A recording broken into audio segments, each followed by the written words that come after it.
Olá! Nesse primeiro episódio do projeto Fragmentos Bíblicos, gostaria de falar sobre a depressão. Ela é uma doença que atinge homens e mulheres e causa uma forte sensação de impotência perante a vida, inclusive para as tarefas mais básicas. Ela é uma doença psicossomática e, portanto, atinge também os sintomas físicos, como dores de cabeça, dores estomacais, distúrbios do sono, e por isso o seu diagnóstico fica cada vez mais difícil, por ser confundida entre sintomas físicos e psicológicos. Queria abordar com vocês algumas posturas da nossa sociedade perante a depressão. Uma na qual a sociedade dá pouca importância à depressão, outra na qual dá exagerada importância à depressão e a outra que é a postura correta. A primeira postura, que é de pouca importância, faz com que a depressão seja só um capricho, só uma frescura. E não é bem assim. A pessoa que está depressiva, ela tem motivos para isso. E não é simplesmente com uma viagem, ou com a leitura de um livro, ou com um passeio, ou conviver com pessoas alegres que vai fazer ela sair daquela situação de uma hora para outra. Pode acontecer, mas não é o mais geral. A outra abordagem, que é mais exagerada, é a pessoa que entende que vai ter que tomar remédio para a vida inteira, o remédio faixa preta. E por causa disso não busca uma solução para o problema psicológico. Ou seja, ela já se conformou em tomar o remédio e não busca a cura psicológica porque realmente ela é mais difícil, dá mais trabalho, mas é que mais dá resultado. A terceira abordagem, e mais equilibrada, é a combinação de tratamento psicoterápico, psiquiátrico e, como isso aqui é um estudo bíblico, com tratamento espiritual. Vamos abordar essas três soluções, três posturas ao longo do estudo.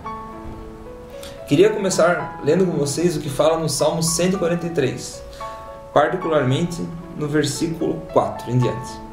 Estou lendo na versão NVI. É falado o seguinte: o meu espírito desanima, o meu coração está em pânico. Ou seja, é um sintoma que as pessoas depressivas têm, né? Um espírito desanimado, sem perspectiva, um coração desesperado, sem a esperança, que cansou de esperar. No versículo 5: eu me recordo dos tempos antigos, medito em todas as tuas obras e considero o que as tuas mãos têm feito. Ou seja, aqui vem a parte da solução.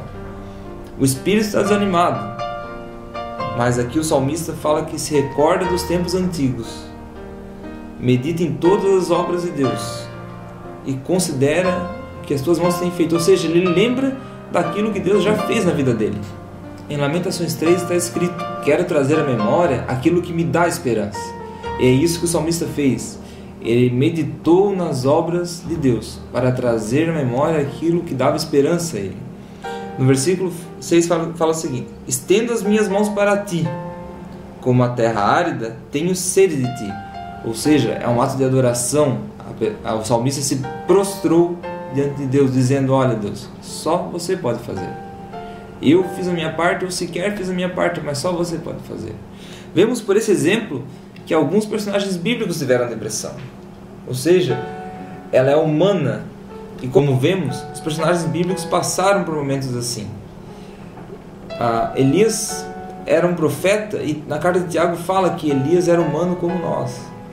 Ou seja, nós somos humanos, passamos por momentos de desânimo, de tristeza profunda, mas temos que distinguir momentos de depressão de uma doença caracterizada como depressão. Ainda assim, ambos têm tratamento espiritual, mediante a palavra de Deus. Queria abordar agora com vocês algumas das causas que eu mesmo elenquei para essa doença chamada depressão. São três. Uma delas é uma ira reprimida. A segunda é uma perspectiva em relação a si mesmo ou à vida.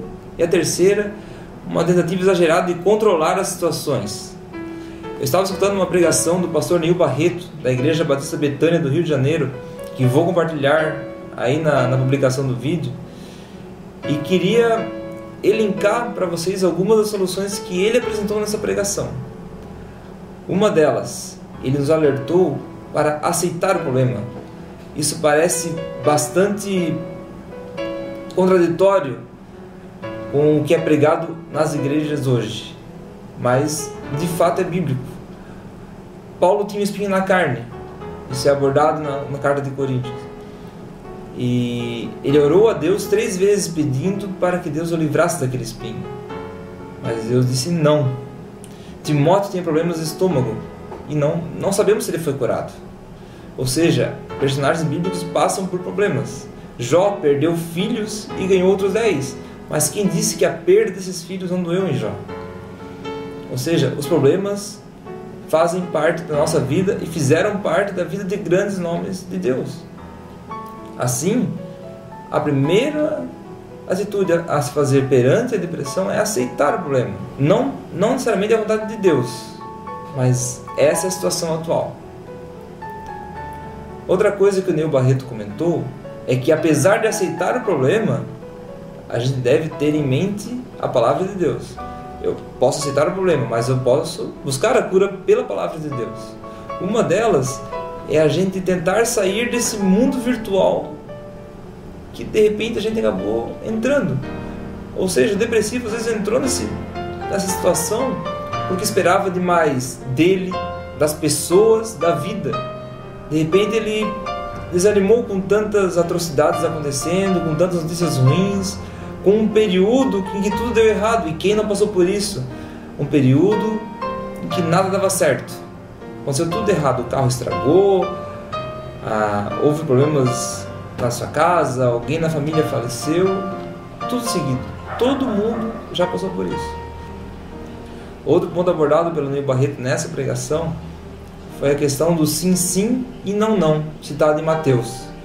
Deus não é um Deus de um mundo virtual, de um mundo que a gente pinta, que a gente sonha, que a gente constrói. Mas Deus é um Deus real, do sim, sim e do não, não. E o que passar disso é do diabo, é do inimigo, é mentira. Ou seja, muitas vezes tentamos agradar a nós mesmos, agradar aos outros, perante o que a gente entende que é correto. Mas João 5,30 fala que a gente deve aceitar os padrões de Deus e não tentar agradar somente aos outros.